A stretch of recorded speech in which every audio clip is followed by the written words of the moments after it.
हाय, तर आज मी चालली माझी मम्मी आणि मी दादरला शॉपिंगला, कारण की मला नवीन कपडे घ्यायचे होते, लग्न होतं म्हणून. तर मला तिथं भेटला हर्ष दादा, कारण की तो पण दादरलाच राहतो. आणि नंतर मी घेतली ज्वेलरी, मम्मीने पण घेतली आणि मीने पण घेतली. खूप चांगले चांगले व्हरायटी होते, मला खूपच आवडले, खूप मस्त पण होते. माझ्या मम्मीला होते हे घेऊ का ते घेऊ. नंतर आम्ही गेलो तिकडून अंधेरीला, कारण की माझी शॉपिंग काही संपतच नव्हती.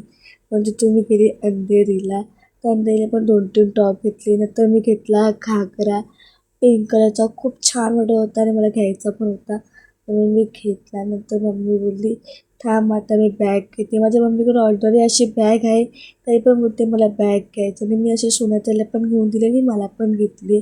सेम सेमच्या बॅगा बघा किती आहेत. शॉपिंग काय आमची संपत नाही. पप्पांना आज फुल लुटणार आहे, फुल पप्पांना लुटणार. नंतर आम्ही भेटली रिक्षा. रिक्षामध्ये आणि आमच्या इथं गोरेगावला ट्रॅफिक पण भरपूर होते. तर 12:30 वाजता आत्याला आला, तरी आणलेला ॲक्सरे आणि फालुदा. तर तो पण लेट आला आणि म्हणून त्याने ॲक्सरेमध्ये फालुदा घेऊन आला. व्हिडिओला लाईक शेअर सबस्क्राईब.